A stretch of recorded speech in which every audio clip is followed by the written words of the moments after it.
পয়গম্বর ইউসুফ আলাইহিস সালাম জুলাইখা আজিজে মিশরের স্ত্রী ইউসুফ নবীর সুন্দর একটা কামরার মধ্যে তালাবদ্ধ করে দিয়েছেন।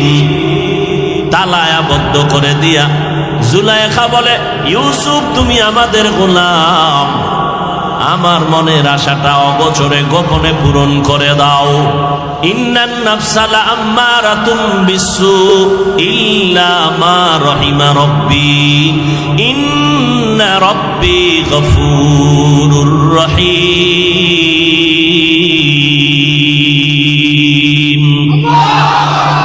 ইউসুফ আলাইহিস সালামের অন্তর একটু কেমন কেমন যেন মাইল হবে ভাব। ইল্লা মা রাহিমা রাব্বি, রব আমার রহমতের দরজা খুলে দিলেন। ইউসুফের অন্তরের ভিতরে জবাব তৈরি হয়ে গেল, এই জুলাইখা, আমি তোমার ঘরে থাকি গোলাম, বেঈমানি করতে পারি না। আমার অসহায়ের রাস্তা থেকে তোমরা আমাকে সহায়ের রাস্তা খুলে দিয়েছো। আমার ভাইরা আমাকে ফেলে দিয়েছে, তোমরা আমাকে কিনেছো, কিন্তু বেঈমানি করা যাবে না। আমি খবরদার তোমার আশা পূরণ করার জন্য সম্ভব নয়। জুলাইখা ডাক দিয়া কয়, সম্ভাবনার সব দরজা, অসম্ভবের সব দরজা তালা দেওয়া। এবার ইউসুফ নবী বলেন, এ জুলাইখা, দরওয়াজায় তালা লাগাইছো তুমি, দরওয়াজার ভেতরে ধাক্কা দিব আমি, দরজা খুলবেন আমার আল্লাহ। দরজার পর্যন্ত দৌড় দেওয়া, ধাক্কা দেওয়া, এই দায়িত্বটা বান্দার আছে না নাই? ঘরের দরজা আটকাইয়া বলো, তাওয়াক্কালতু আলাল্লাহ, ও আল্লাহ, দরজা তালা লাগাই দিলাম, তুমি হেফাজত করো। রব্বুল আলামিন, তুমি মাল হেফাজত করো, ঘর হেফাজত করো। এটা দরজা খুইলা না আটকাইয়া? বল না কেন? দরজা আটকাইয়া, এরপরে বলো বিসমিল্লাহ, আল্লাহর নামে দরজা আটকায় দিলাম। বান্দা এই দরজা কেউ খুলতে পারবে না। এরে নবীর উম্মতের দল, এক আল্লাহর আশেক বান্দা দেখি দোয়া পইরা ঘুমাইছি, সূরা ইখলাস, কুল ইয়া আইয়ুহাল কাফিরুন, কুল আউযু বিরাব্বিল ফালাক, কুল আউযু বিরাব্বিন নাস, আয়াতুল কুরসি পইরা ঘুমায় গেলেন। আল্লাহর বান্দা ইয়াকিনের সাথে ঘুমাইলেন, আমার ঘরে চোর ঢুকবে না, দরজা বন্ধ। দোয়াও পড়ে দিয়েছি, আল্লাহ পাক রব্বুল আলামিন ওয়াদা করেছেন, এই আয়াতগুলো পড়ে যদি বান্দা একটু চোখের মুখে দম করিয়া ঘুমাও, আল্লাহ পাক কুদরতের দ্বারা বাড়িঘর হেফাজত করবেন। আল্লাহর বান্দা ঘুমায়, হঠাৎ দেখে চোর ঢুকতেছে, ঢুইকা গেছে চোর। এবার মালটাল মোটামুটি রেডি কইরা বের হবেন, কিন্তু দরজার সামনে যাইয়া বের হইতে পারে না। গাট্টি ফালাইয়া যখন দরজা খুলে, তখন দরজা খুলে যায়, গাট্টি নিয়ে যখন বের হয় তখন আর খুলতে পারে না, অটোমেটিক দরজা আটকায় যায়। কার কুদরত? আল্লাহ পারেনি? কাদের কুদরত দানি বার কামাল, কাদের কুদরত দানি বার কামাল, আনতা রব্বি আনতা হাসবি জুল জালাল, তুহি কাদের জলিলুল্লাহ জাহাদার, বহর হালে তুহি মেরা নেগাহদার। ইয়াকিনের উপরে ফলাফল আসবে। আপনার বিশ্বাস যত পারছেন, ফলাফল তত পারছেন। ওই যে কালেকশনের কথা বললাম, যার বিশ্বাস যত পারছেন তার ফলাফল তত পারছেন। প্রচন্ড বিশ্বাস করে যদি বলে আমি দান করলে আমার মুসিবত আসবে না, অবশ্যই আসবে না, অবশ্যই। সমুদ্রের ভিতরে স্টিমার চলে, জাহাজ কি চলে, হঠাৎ মালিকের কানে আওয়াজ, সমুদ্রের ভেতরে তুফান, তোমার মালবাহী জাহাজটা ডুবে গেছে তুফানে। সমুদ্র রয়েছে কক্সবাজার অথবা আমাদের কুয়াকাটা, ঢাকায় দোকানদারি করে মালিক, তার কাছে খবর আসছে তোমার স্টিমার, জাহাজ, মালসহ তুফানে সমুদ্রে ডুবে গেছে। এহেন ঢাকায় বই এসে বলে, আল্লাহর জাতের কসম, আমার জাহাজ ডুবে নাই, ডুবে নাই তো ডুবে নাই, আবার কসম খায়। তুমি কি গায়েব জানোনি? বলে আমি আল্লাহর কসম গায়েব জানি না। খবর নেও, তদন্ত করো, আমার জাহাজ ডুবে নাই। খবর নেওয়া হলো, তদন্ত করার পর খবর জানলু এই বান্দার জাহাজ ডুবে নাই, অন্য একটা জাহাজ ডুবে গেছে। সুবহানাল্লাহ। না যেই তেলে বিড়ি টানে নাইব কেমন? বয়ানের আগেও বিড়ি, মোনাজাতের পরেও বিড়ি। জান্নাত এমন এক শান্তির জায়গা, যা চাইবে মা তাস্তাহি আনফুসুকুম। জান্নাত এমন আরামের ঘর, যা চাইবা তাই হইবা। এক সোরায় কয় বিড়ি চাইলে ভামুনি। ভাইরা আমার,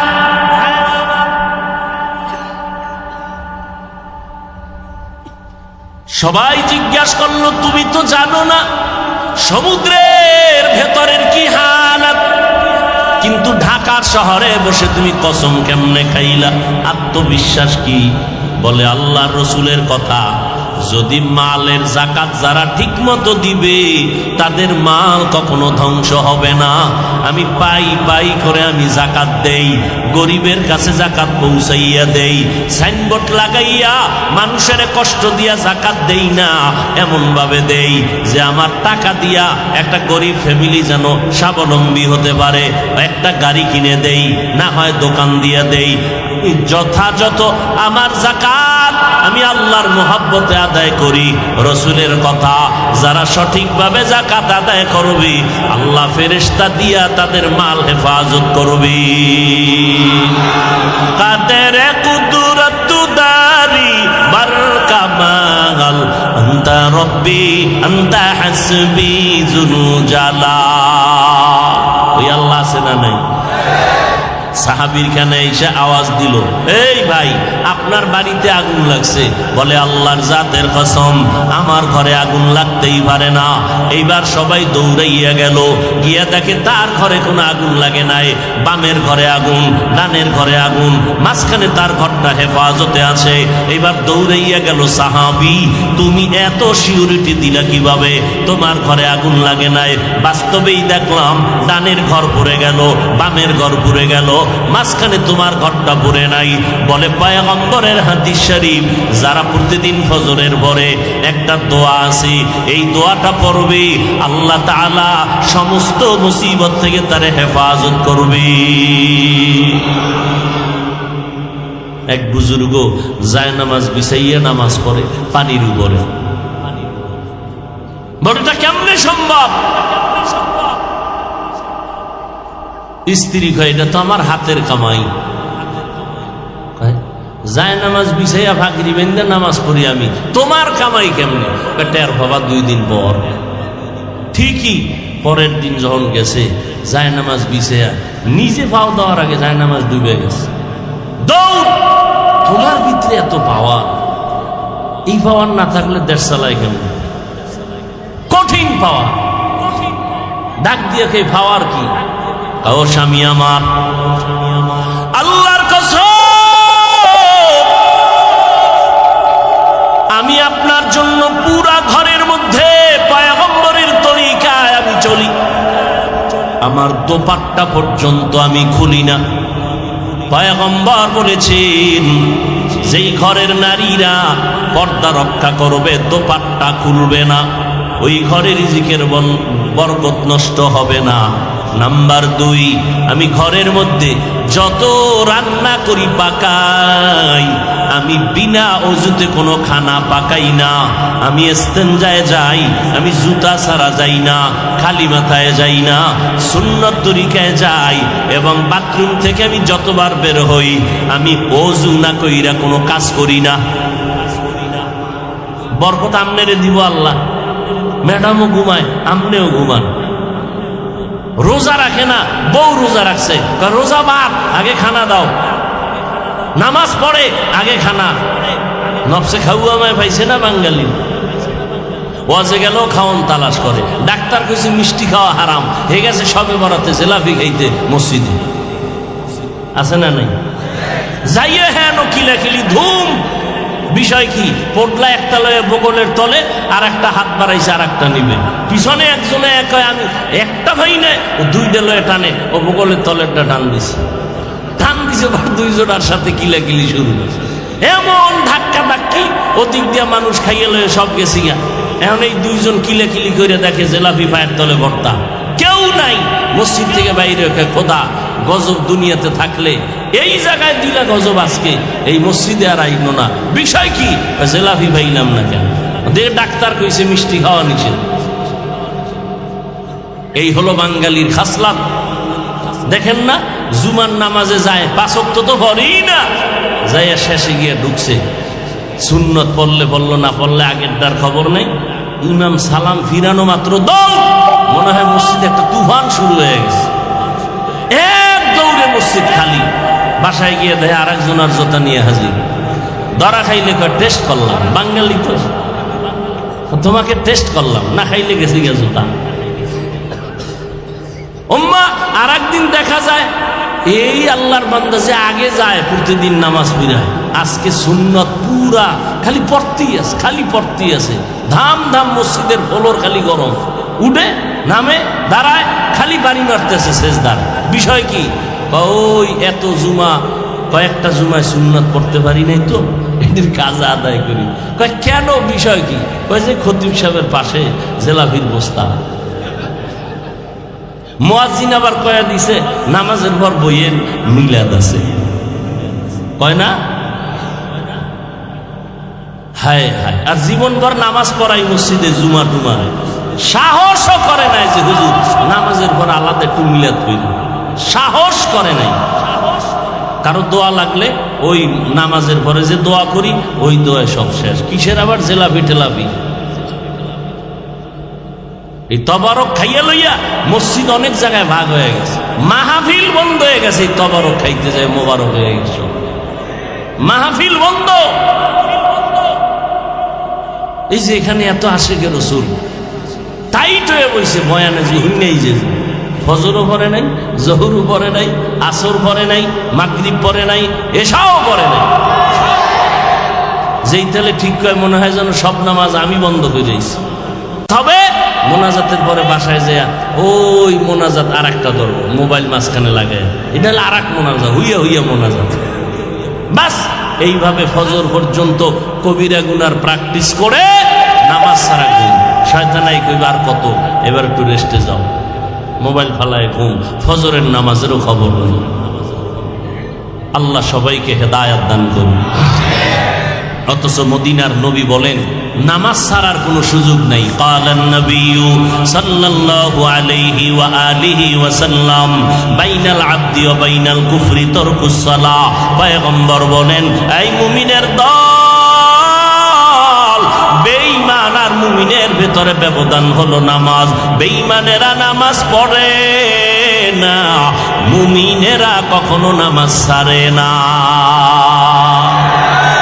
নামাজ কয় ওয়াক্ত? সপ্তাহে একদিন না প্রতিদিন? মাঝে মাঝে 2-1 ওয়াক্ত ছেড়ে দিলে কোনো সমস্যা হবে? বলেন বলেন।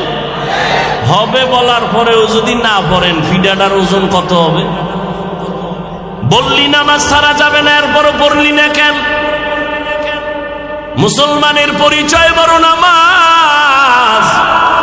আল্লাহ চ্যালেঞ্জ দিয়া বলেছেন, নামাজ মানুষকে সব গুনাহের গোডাউন থেকে মুক্ত করে দিবে। নামাজ ইন্নাস সালাতা তানহা আনিল ফাহশাই ওয়াল মুনকার ওয়া লাযিকরুল্লাহি আকবার। ওয়াদা কার? যে নামাজ পড়বে সে গুনাহ করবে না।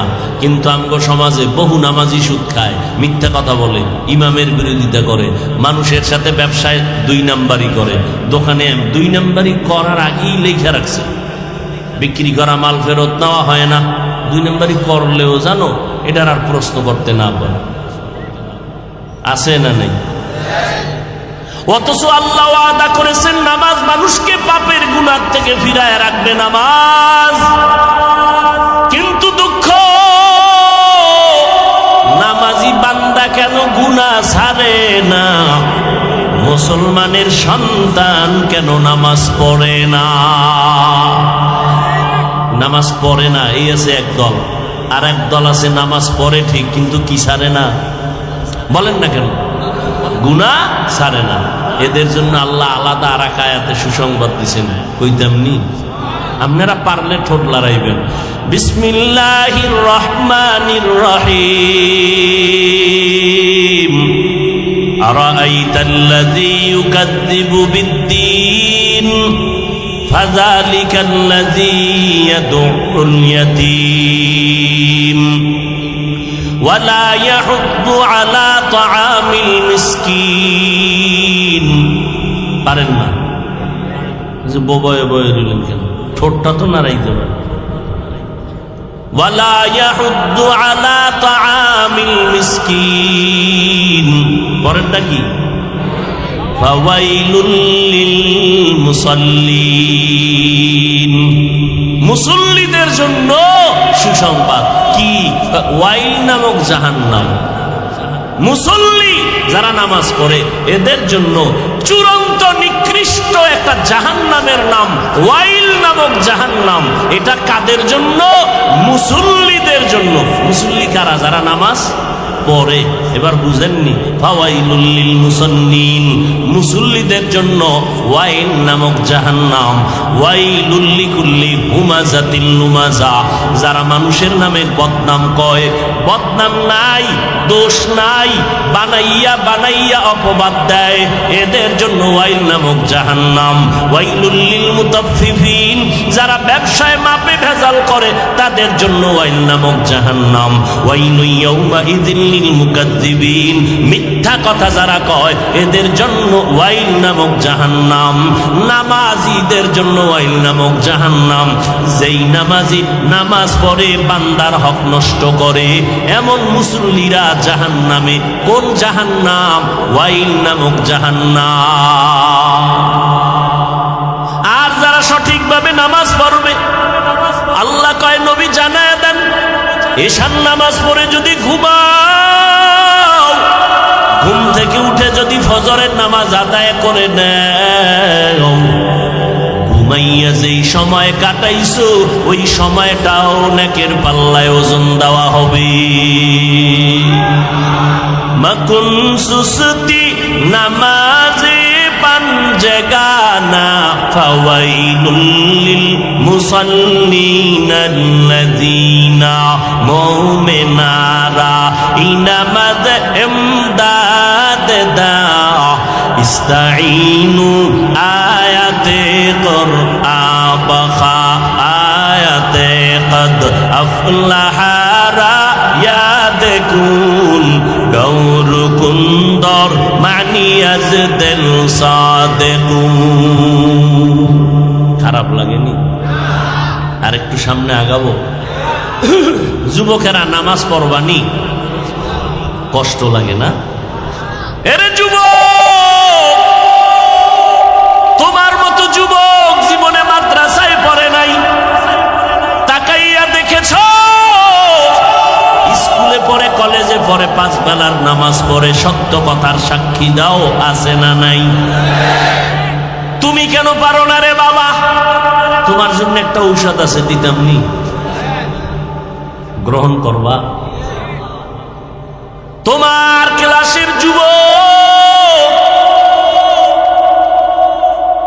স্কুলে পড়ে, কলেজে পড়ে, সময় মতো যেখানে টাইম পায় নামাজটা পড়ে নেয়। কলেজের নামাজে জায়গা আছে না নাই? এই কলেজে স্কুলে নামাজের আলাদা জায়গা নেই? তোমার গল্পের মাঝে তুমি মোবাইল নিয়ে ব্যস্ত, ফাঁকে গিয়ে কিন্তু বন্ধু নামাজটা পইরা হাজির। তুমি টেরই পাও না কখন গেল নামাজ পড়ে। এবার তোমারে কেমন ঔষধ দিব রে বাবা? বেয়াদবি মাফ করবা, বুঝাবার জন্য বলি। তোমার ওই বন্ধুটার পাও ধোয়া পানি নিয়ে নাও, প্রতিদিন খালি পেটে 3 বার পান করবা, আর মনের বুঝাইবা আমার ক্লাসের ছেলেটা যদি নামাজ পড়ে আমি কেন পারি না? আমি কি মুসলমানের বাচ্চা না? আমি কি মুহাম্মদের উম্মত না? আমি তো বেঈমানের বাচ্চা না? আমি তো আল্লাহ মানি, নবী মানি, কোরআন মানি, হাদিস মানি। ও যুবক, আমিও মুসলমান, তুমিও মুসলমান। তোমার আল্লাহ আমার আল্লাহ দুইজন নাকি এক?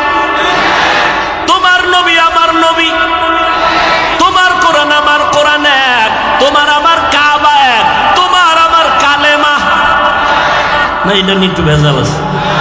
সবার কালেমে একটু পইরে শুনান লাগে, নাইলে আবার কোন দিক দিয়ে ফেস লাগায় দেয়। লা ইলাহা ইল্লাল্লাহ মুহাম্মাদুর রাসূলুল্লাহ, এই কালেমা মানেননি যুবক। আল্লাহ এক, নবী এক, কোরআন এক, কাবা এক, ধর্ম এক, কালেমাও এক, জমিনে আসছি তাও এক। বিদায় বেলা কাফন হবে তিনটা, সংখ্যা সবার এক। আমি বক্তা হিসাবে সম্মানের কারণে একটা কাফন কেউ বাড়াইয়াও দিবে না। গরিব রিক্সার ড্রাইভার মরলে গরিব হওয়ার কারণে একটা কাফন কেউ কমাইয়াও দিবে না। সবার বেলায় কাফনের সংখ্যাও এক, কালার হবে আলাদা। তাবলিগওয়ালাদের কাফনের কালার একরকম, চরমনাইওয়ালাদের আর এক রকম, কওমিওয়ালাদের একরকম, স্কুলের যারা আছে তারা মরলে কাফন হবে আর এক রকম, কালারও। কেমনে বুঝাইলে বুঝবি রে যুবক? সর্বশেষ বুঝানোর একটা পথ আছে, পাও ধরতে পারি। যদি বলো নাইছে নাইমা পাও ধর, আল্লাহরে সাক্ষী রাইখা কসম করে বলি, বল আমি নিচে নেমে আসি।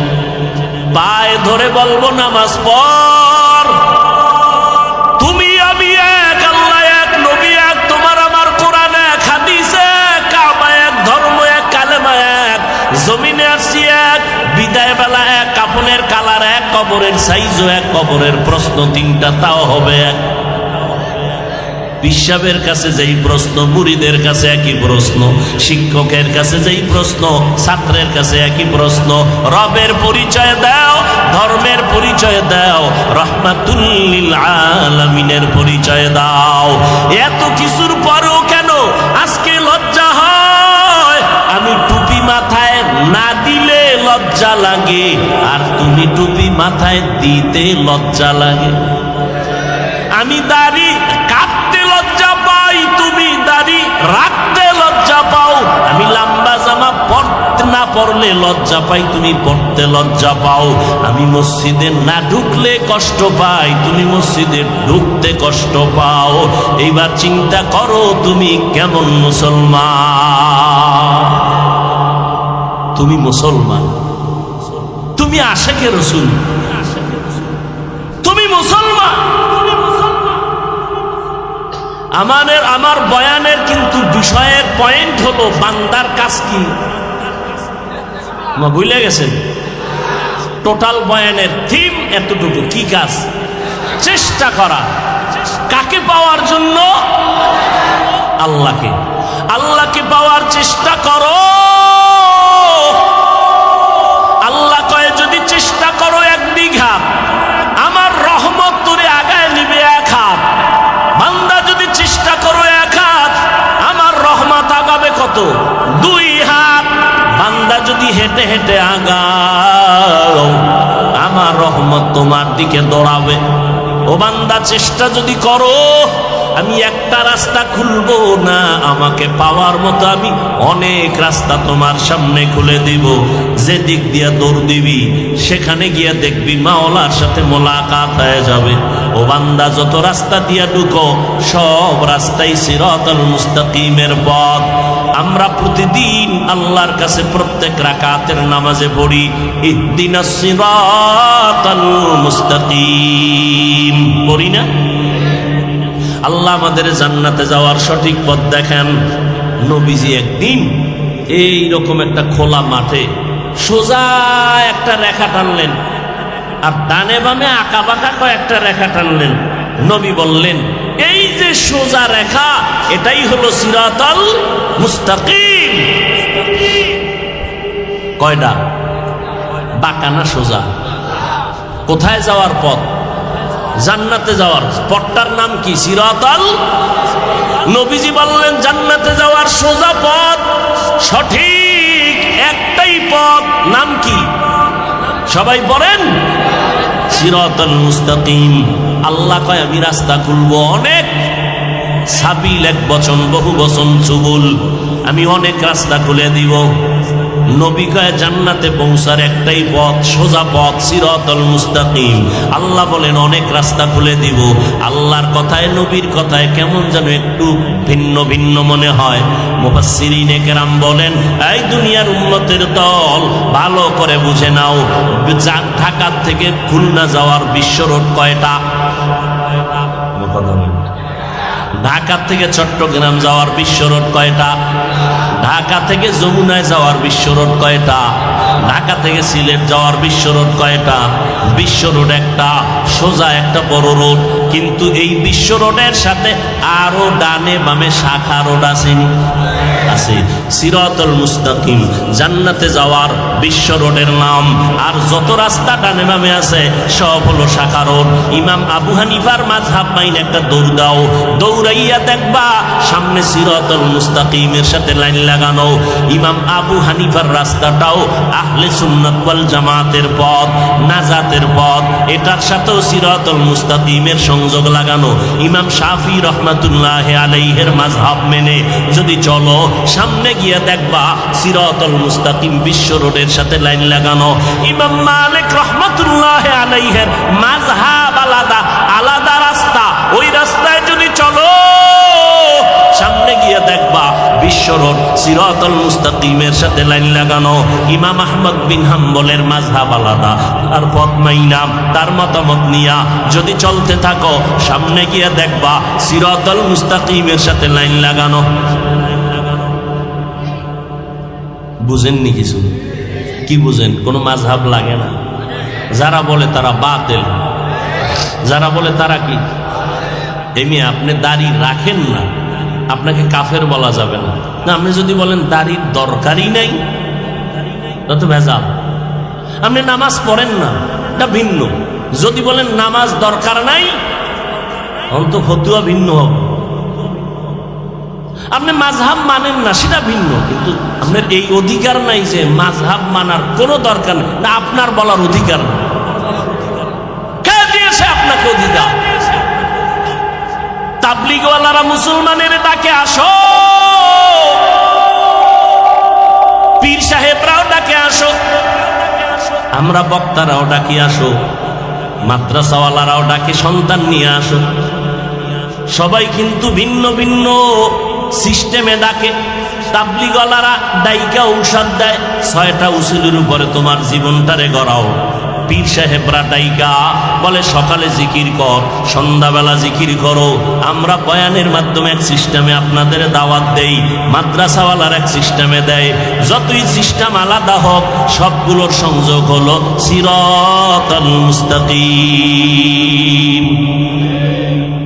আমরা তাবলীগওয়ালারা কি কয়? বিড়ি টানো।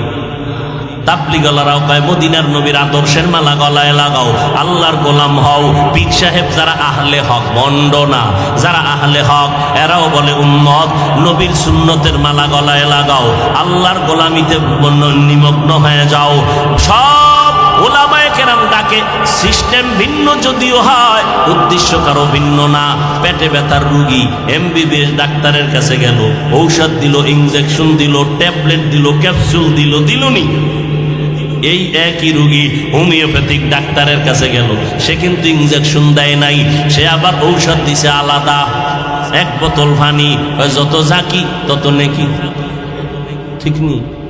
হোমিওপ্যাথিক ডাক্তারের ঔষধ একরকম, এলোপ্যাথিক ডাক্তারের একরকম। কবিরাজের কাছে বলে সব বাদ, এটি সব ফালায় দে, তেল ভরা ল, পানি ভরা লাগা, গলায় তাবিজ, হাতে তাবিজ, তাবিজ দিয়া বডিটারে পুরা মেরে ফেল। এইভাবে এক একজনে এক এক সিস্টেমে ঔষধ দেয়। আয়ুর্বেদিক ওলারা ভিন্ন সিস্টেমে ঔষধ দেয়, ভিন্ন ভিন্ন ভাবে। এলোপ্যাথিক ডাক্তার, হোমিওপ্যাথিক ডাক্তার, কবিরাজ ভিন্ন ভিন্ন ভাবে ঔষধ দিল, কিন্তু কাউকে খারাপ বলা যাবে না, কারণ সবার উদ্দেশ্য কিন্তু একটা, পেট ব্যথার রোগী যেন সুস্থ হয়ে যায়। বুঝে না বাঙালি। তাবলিগওয়ালারা ঔষধ দেয় আলাদা, পীর সাহেবরা একরকম, মাদ্রাসাওয়ালারা ভিন্ন রকম। কাউকে খারাপ বলা যাবে না, কারণ সবার উদ্দেশ্য হলো জাহান্নাম থেকে মানুষ যেন মুক্তি পাইয়া সিরাতুল মুস্তাকিমে চলতে পারে। हकीकत से तू दुनिया बेखबर है, दुनिया की नुमाइश पर नजर है। नमी गुयम के आज दुनिया जुदा बाश, बहर कारे के बाशी बा खुदाबाश। যারা চেষ্টা করবে আল্লাহকে পাওয়ার জন্য রাস্তা খুলবেন অনেক। গণনা সাহেবের মুরিদ ছেলে কেন সুদের টাকায় ব্যবসা করে, আছে না নাই? কথা বল না কেন? তলে তলে তলে তলে যৌতুক, মাইয়া বিয়ে করবে, বিদেশের ভিসা লাগবে আগে, তো বিদেশের ভিসা নিয়ে বিয়ে করে বউ পাহারা দিবে কে? ছোট ভাই। এই যৌতুকের গজব আছে না নাই? সরকারি আইনেও যৌতুক হারাম, ইসলামী আইনেও যৌতুক হারাম, এরপরও এটা আছে না নাই? যারা এই অপরাধ করে তারা জালেম, তারা কি? আল্লাহ হেদায়েত দান করুন। হ্যাঁ, চেষ্টা সবাই করে যার যার ওয়েতে, কিন্তু হাকিকতে চেষ্টা কাটটা হচ্ছে। এটা একটু আমি টাচ দিয়া মোনাজাতের দিকে যাও। আসলে চেষ্টা কিভাবে করলে সফলতা অর্জন হবে? চেষ্টা তো সবাই করি, যার যার ওয়েতে চেষ্টা করে। ব্যবসায়ী ব্যবসার লাইনে চেষ্টা করে, চাকরিজীবী চাকরির লাইনে চেষ্টা করে, সেজদা তো সবাই দেয়। ভিতরে তো একটা কলব আছে, কলব আছে না নাই? قال النبي صلى الله عليه وآله وسلم ألا إن في الجسد لمضغة إذا صلحت صلح الجسد كله وإذا فسدت فسد الجسد كله ألا وهي القلب। পয়গম্বর বলেন, মানুষের ভেতরে একটা গোশতের টুকরা আছে যার নাম কলব। এটা যদি ভালো হয় পুরো বডি ভালো, এই গোশতের টুকরা খারাপ হলে পুরো মানুষটাই খারাপ। ওই টুকরাটার নাম হলো কলব। সবার ভিতরেই তো কলব আছে, আয়নার মতো পরিষ্কার আছে কতজনা? ও আল্লাহর বান্দা, ভালো করে বুঝেন, চেষ্টা তো সবাই করে, সফলতা কয়জন পায়? ব্যবসা তো সবাই করে, লাভবান তো সবাই হতে পারে না। চাকরি তো সবাই করে, সফল তো সবাই হতে পারে না। চেষ্টা তো সবাই করে, কিন্তু সফলতা সবার আসবে না।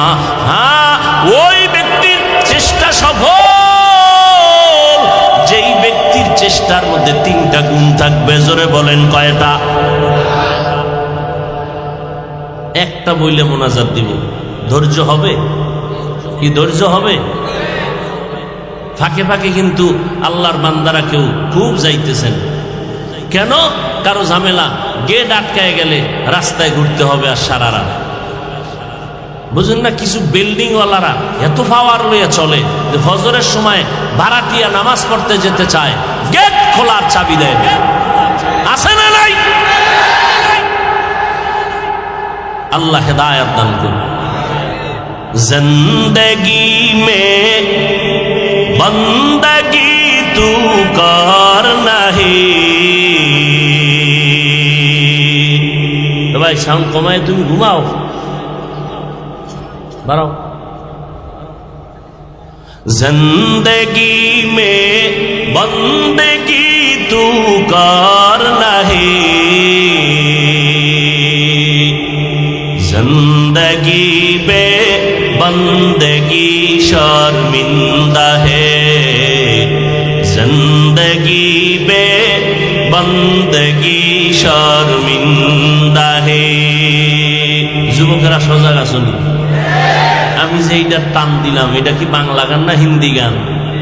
আমার কথা হয় না বাংলা।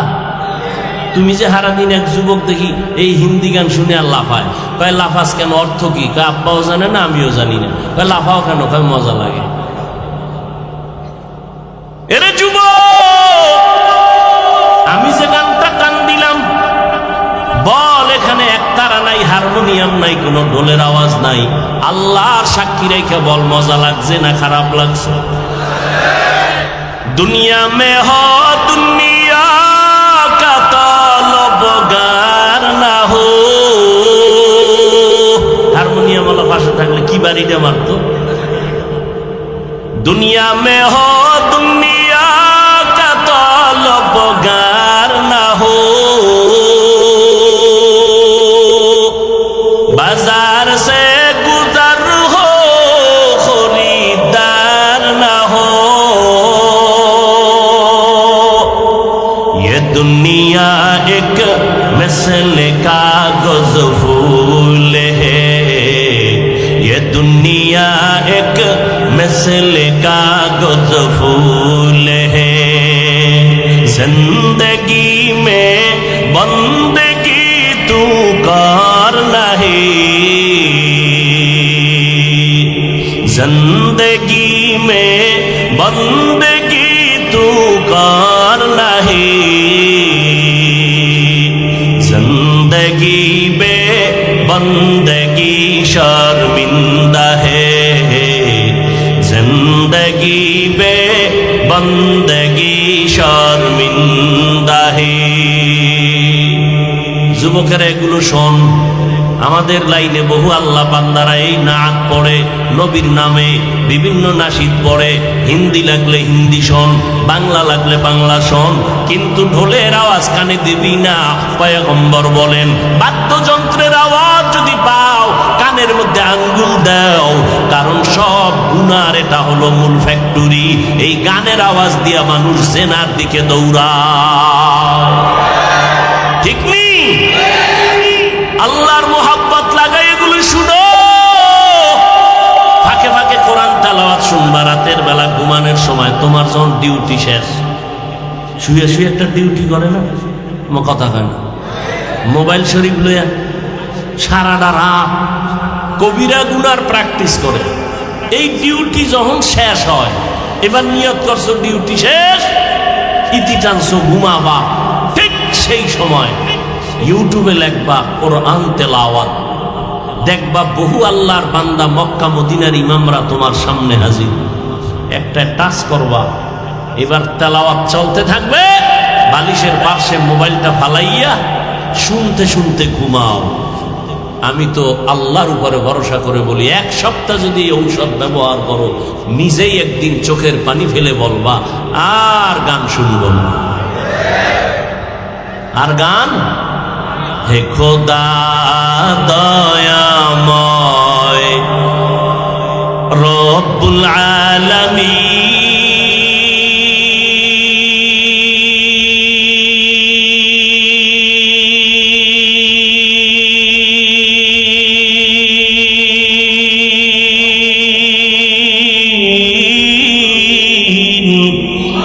জীবনে মরণে ভয় কি হবে সেই দিন।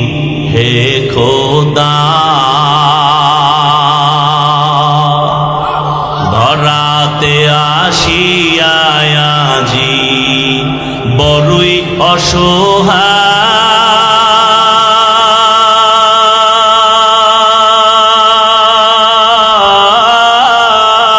অসহায়, ইহকালের মায়া জালে অন্ধ যে সবাই।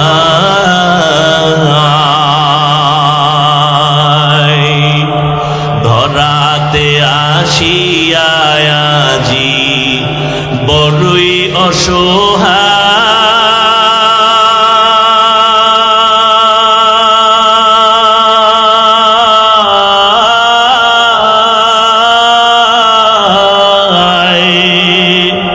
ইহকালের মায়া জালে অন্ধ যে সবাই।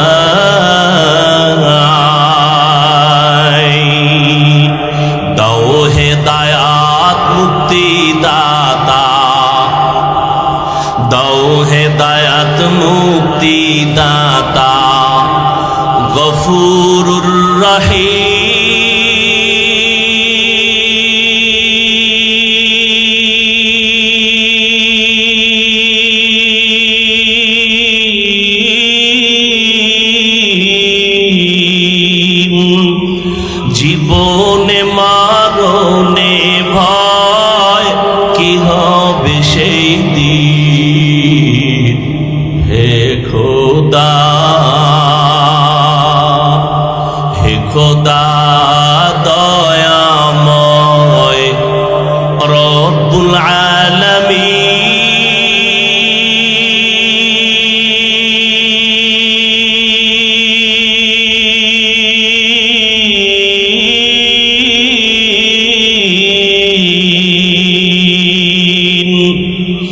জীবনে মরণে ভয় কি হবে সেই দিন, হে খোদা। খারাপ লাগে না? যুবক তোমার পায়ে ধরে বলে গেলাম ওয়াদা কর, গানের আওয়াজ কানে দিবি না রে যুবক। আল্লাহর মোহব্বতের মালাটা গলায় লাগাও, চেষ্টা করতে করতে আগাও। ওলামায়ে কেরাম বলেন ওই বান্দা চেষ্টা করলে মালিকের দরবারে চলে যাবে যদি 3টা গুণ নিয়ে বান্দা চেষ্টা করে। আল্লাহর বান্দাকে আমার আল্লাহ সফলতা দিতে সময় লাগবে না। 3 গুণের 1 নাম্বার গুণের নাম হলো আদব। কি? আল্লাহর কসম, বেয়াদবেরা আজীবন যদি চেষ্টা করে সফলতার দরজায় পৌঁছতে পারবে না।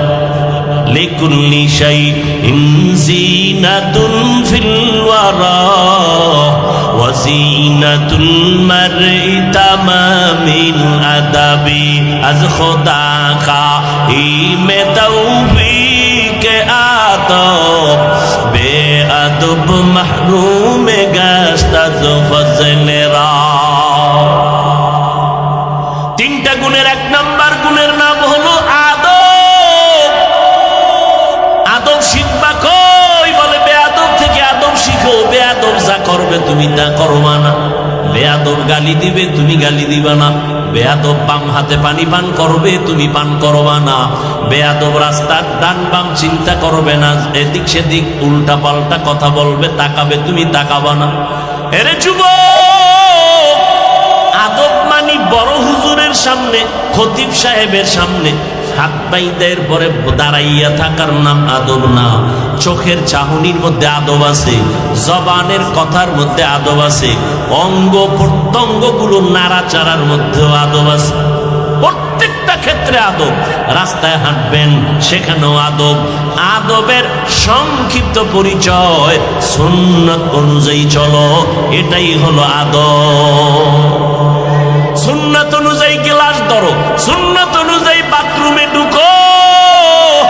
কোন পা দিয়া? বাম পা দিয়া। মাথা খালি রাখা যাবে না, পাও খালি রাখা যাবে না।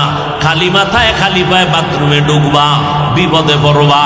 দোয়া পড়ে ঢুকো, আল্লাহুম্মা ইন্নী আউযু বিকা মিনাল খুবুসি ওয়াল খাবাইস। কিচ্ছু পারেন না, বিসমিল্লাহ বলে ঢুকে যান। বাম পা দিয়া ঢুকবেন, খালি মাথায় বাথরুমে যাবেন না, খালি পায়ে যাবেন না। এই মেয়ে, আগের দিন আমগো ছোটবেলার কথা মনে আছে তো? গ্রাম এলাকায় থাকতাম, এই সময় বাঁশ দিয়া বাথরুম, বাড়ির থেকে 5 মিনিট পিছনে, ঠিক না? বাঁশ দিয়া সাইটাই দিয়া রাখতো। একটা মানুষ পইরা কেউ হাবুডুবু খায় না। আর এখন বাথরুম ভিআইপি, বেডরুম যত ভালো, এর থেকে আরো ভালো বাথরুম। ড্রয়িং রুম, ডাইনিং থেকে বাথরুম আরো সুন্দর। চেয়ার দিয়া বসায় দিচ্ছে, চেয়ারে বয়ে বয়ে কাম সারবো। একজনে টেলিভিশন লাগাইছে, দুনিয়ারও খবর লইব। একজনে আবার এসিও লাগাই দিছে। এত সুন্দর বাথরুম, হুনি অমুকে বইরা ধাম করে বইরা পিঠের মেরুদণ্ড ভেঙে গেছে, পাও বাঁকা হয়ে গেছে। এই অ্যাক্সিডেন্ট বাথরুম, সেই বাসের সময় একটাও বললো না।